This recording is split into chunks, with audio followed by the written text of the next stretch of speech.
নমস্কার বন্ধুরা, সুমির হেসেলে আপনাদের সবাইকে স্বাগত। আশা করি সকলে সুস্থ আছেন, ভালো আছেন। প্রচণ্ড গরম বাইরে, আর এই গরমকালে একটু তেতো একটু টক এইগুলো শরীরের জন্য খুব উপকারী এবং খেতেও খুব ভালো লাগে। আজ সেরকমই একটা রেসিপি আপনাদের সঙ্গে শেয়ার করব, অনেক পুরনো রেসিপি। চলুন দেখে নেওয়া যাক। আমি আমার মতন করে রেসিপিটা তৈরি করেছি। আপনাদের যদি ভালো লেগে থাকে তাহলে অবশ্যই একটা লাইক কমেন্ট শেয়ার করতে ভুলবেন না। আজকে মোরলা মাছের টক বানাবো আম দিয়ে। প্রথমেই আমি এখানে মোরলা মাছ নিয়ে নিয়েছি 250 গ্রাম। মাছটাকে পরিষ্কার করে ধুয়ে নিয়েছি। একটু বড় সাইজের মোরলা মাছটা নিয়েছি। এখানে একটা বড় সাইজের গোটা আম ছোট ছোট টুকরো করে কেটে নিয়েছি খোসা ছাড়িয়ে।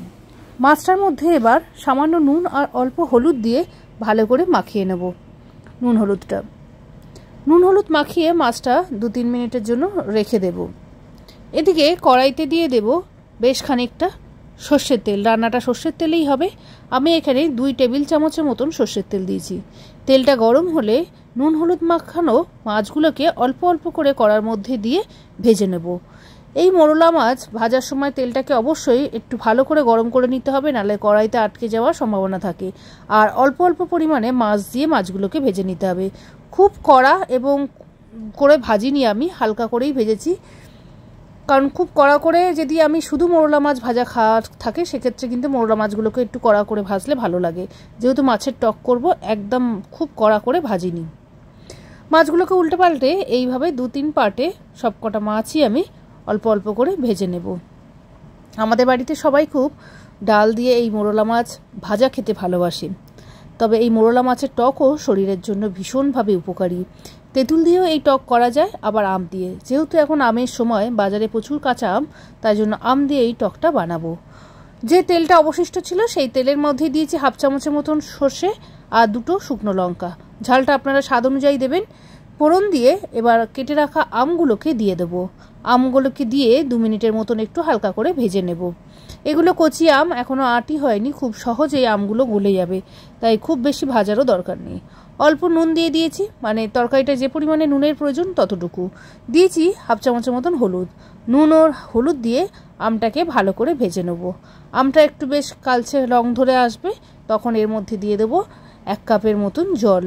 ঝোলটা আপনারা যতটা রাখতে চান সেই অনুযায়ী জল ব্যবহার করবেন।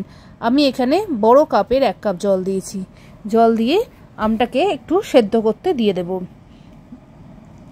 3-4 মিনিট একটু ফোটালেই আমটা ভালোভাবে সেদ্ধ হয়ে গেছে। 2-1টা আম একটু আমি ঘেটে ঘেটে দিয়েছি। এবারে এর মধ্যে দিয়ে দেবো 2 চামচ চিনি।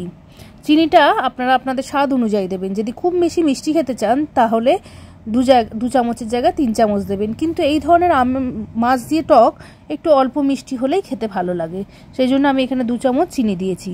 চিনিটা যখন গলে আসবে, আমটা পুরো সেদ্ধ হয়ে আসবে, তখন ভেজে রাখা মাছটা দিয়ে আরও 2-3 মিনিটের মতন ফুটিয়ে নেব, যাতে মাছের ভেতরেও ঝোলটা ভালোভাবে ঢুকে যায়, তেল মশলাটাও ভালোভাবে যায়। 2-3 মিনিট ফোটানোর পরেই কিছুক্ষণ স্ট্যান্ডিং টাইমে রাখলেই রেডি হয়ে যাবে মোরলা মাছের আম দিয়ে টক। গরম ভাতের সঙ্গে শেষ পাতে অসাধারণ লাগে। বাড়িতে অবশ্যই একবার এইভাবে এই গরমকালে এই আম দিয়ে মোরলা মাছের টকটা বানাবার চেষ্টা করবেন, দেখবেন খুব ভালো লাগবে। অনেক পুরনো দিনের রান্না, আপনারা হয়তো অনেকেই জানেন, তবে আমি আমার মতন করে রেসিপিটা করলাম। আপনাদের যদি ভালো লেগে থাকে তাহলে অবশ্যই একটা লাইক করতে ভুলবেন না। কমেন্টসের মাধ্যমে জানাবেন আপনাদের কেমন লাগলো। আপনারা কোন ধরনের রেসিপি দেখতে চাইছেন সেটাও কমেন্টসের মাধ্যমে জানালে খুব খুশি হব।